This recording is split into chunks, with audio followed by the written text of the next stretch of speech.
Onto this now, CCTV footage showing the killing of musician AKA has emerged on social media. Keenan Forbes, popularly known as AKA or Super Mega, was gunned down outside a restaurant on Florida Road in Durban on Friday night. Newzroom Afrika's Karinda Jagmahan has been reporting from the crime scene and joins us now to unpack this video for us. Karinda, thank you so much for joining us this morning. It seems that the story has grown some legs, those being, of course, the release of this CCTV footage on social media. What are commentators saying about what they're seeing and the contents of this video? Indeed, many concerns raised about the contents of this video. It's a gruesome video that is being shared online, sadly showing AKA's final moments. But first, let me show you the scene right now. Of course, this is more than a day now after AKA's murder. You'll see there are flowers at the scene, more flowers than yesterday, as well as candles. We understand late last night some fans came to light candles and do have a moment of silence for the pair that died here, as well as prayers for the bodyguard, who we understand is in hospital. You also see signboards as well of AKA. Remember, this particular picture, as you see, this final picture was it's the most recent picture AKA posted on his Instagram, and following his death, social media users then placed the images of the crown and the halo, and have been using this as a picture to just signify the legend that he was, and using the hashtag RIP AKA. So this signboard is here, the very final moments. In that video, we see him hugging some of his friends as he leaves the Wish on Florida Road restaurant before we see one man approach AKA and shoot him at point-blank range. At this point, the police have declined to say whether they believe this was a targeted attack on AKA. They say that they will only speak after investigations have concluded. But they do say that they are looking for two suspects who approached this area in two vehicles before one suspect alighted the vehicle and approached the group that was just right here outside the pavement. As I speak to you still, there are still some blood stains on the ground. Remember, yesterday morning we were here and there was still some blood in the cracks between the bricks here, despite many people just trying to wash away what had happened at the scene, the tragedy that happened here. It's still being cleaned up as I speak. Some people have also put sand over where some of the blood was. You'll also remember the social media images that came out on mostly the Twitter platform yesterday, showing those two orange umbrellas covering AKA's body as it lay right here, where now there are flowers as a tribute to the musician. That's what's been happening at this stage. Police say they are investigating the situation, but also we know that it was organized crime unit that came here. My colleague is just showing you the CCTV cameras.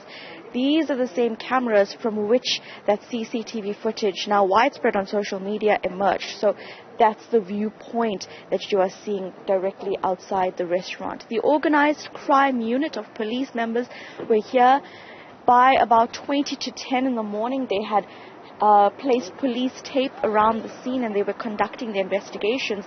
And by way, of course, we see that this is organized crime unit. It is not confirmed from the police that they are investigating now an organized crime, but those were the detectives that were here just yesterday for a long time with the family inside, speaking to the family. And in the afternoon, just around 4 o'clock, the family came out and also placed flowers here that are now essentially beneath other flowers that fans have come to put down. For most of yesterday, there were fans, young and old, coming here, many teary-eyed as they were reminiscing on the joy they experienced through AKA's music, and quite afraid that such a brazen shooting would happen in such a public, supposedly safe area. Because, and I'll take a walk as well, my colleagues will show you, just opposite this restaurant is the UIP offices. That is a security point for this particular road. So it's right there, and that is where you will have a UIP officers stationed as well as a local police member. You can actually see two of them in the window there. So directly opposite where there's local security, that's where the shooting happened. And this has frustrated many South Africans who understand that crime is escalating.